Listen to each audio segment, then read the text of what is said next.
One thing is for sure about this movie, it's gonna make you want to hug your pets.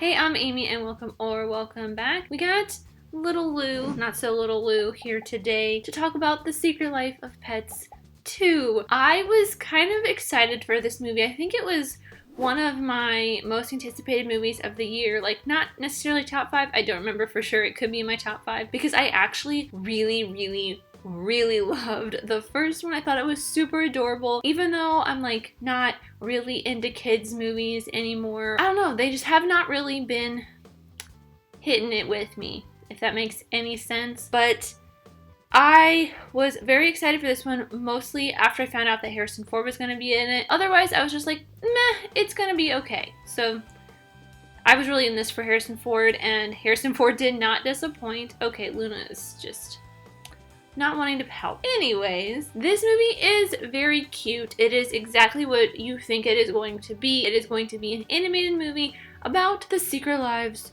of our pets. It is very much like the first one, except for the fact that there are 3 separate stories instead of 2 separate stories that are running parallel to each other. There are 3 separate stories that are kind of happening simultaneously that do end up converging, and in this very weird kind of way. And I wasn't like super fond of the way that they did that. I felt like maybe they probably could have done it in a little bit more cohesive way, but that is the adult in me talking. There were some parts where it just felt like I was forgetting something that was happening in one of the stories because it had switched to another one, and then it switched back to that previous story, and it just, I don't know, there was something there that it was not clicking for me. But I do really love the voice cast. I do absolutely love the fact that they got Patton Oswalt in to replace Louis C.K.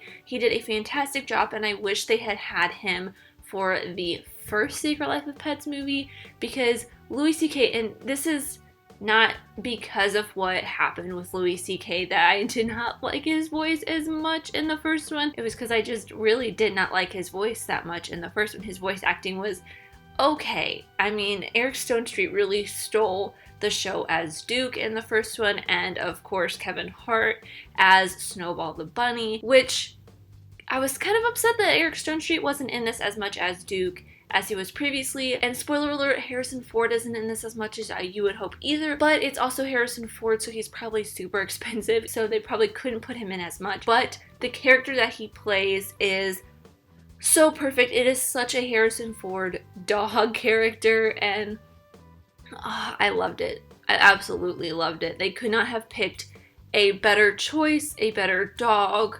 breed. I don't know the exact breed type. I'm not like super into dog breeds. I don't really know. I can tell you what a poodle looks like, I can tell you what a chihuahua looks like, and a greyhound, and a sheep. Nope, I couldn't even tell you what a sheepdog looks like, and a golden retriever, because I mean, they had a golden retriever on Full House. There is one storyline that really kind of stood out to me, and I wish they maybe would have delved into this one a little bit further, like made this one the whole story, like made at least one of the storylines the entire story. There is the initial storyline with Max and Duke and their family that kind of sets off the middle storyline that's very short, that the middle storyline ends up helping into the third storyline with Snowball. They don't even really start off together. They do in a way, but then they branch out and then they come back together, and it's very weird. I feel like not all of the stories were,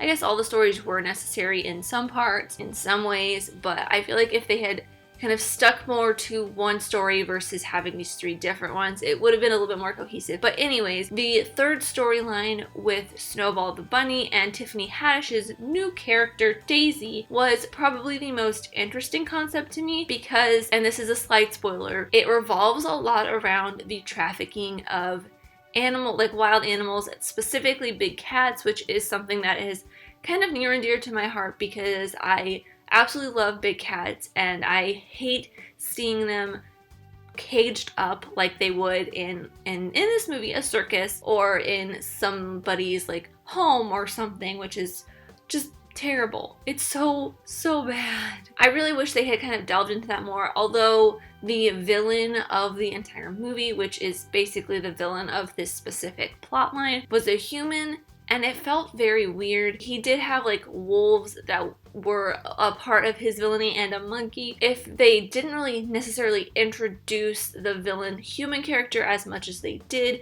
and did focus a little bit more on the wolves and the monkey versus the human trying to get the tiger, it would have been a little bit better, because it just felt a little weird to have this random villain, and when there wasn't necessarily a specific villain in the first one, it really was just the relationship building between Duke and Max, plus them trying to get away from Snowball's little group, but then they all come together. Yeah, I'm a little confused on my feelings for this, because I did have fun. It is a very cute movie, but at the same time, I did not enjoy it as much as I had enjoyed the first one, but I think that is because since the first one came out, I have not been a huge fan of a lot of kids' movies recently.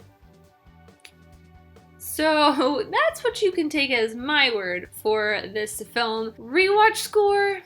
I don't know if I would rewatch this a whole lot again. Maybe at Netflix? Yeah. Probably would give this a Netflix, because I mean, yeah, I'd rewatch it again if there's just nothing else left to watch. I would probably rewatch the first Secret Life of Pets over this one. It's probably one of the very few, if the only one, the original Secret Life of Pets, Illumination movie that I actually really enjoy. So there you have it. Those are my thoughts on The Secret Life of Pets 2. Let me know what you thought in the comments down below, as always. And I don't really have a no context question for this video unless you want to tell me what your favorite animal is. But I will say that this is probably, nobody else is going to get this far except for a very few people. I will look slightly different in the next video. Surprise. And that video will probably be up on Saturday. It will be Men in Black 2. Men in Black 2?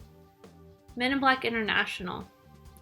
Men in Black 2 already came out. But anyways, thank you guys so much for watching. I really do appreciate you, whoever you are. Let me know who you are in the comments down below, and let's be friends. If you enjoyed this, leave a like and subscribe if you're new, because I love talking things, movies, TV shows, filmmaking, mystery, all that fun stuff. And I'll see you next time. Bye!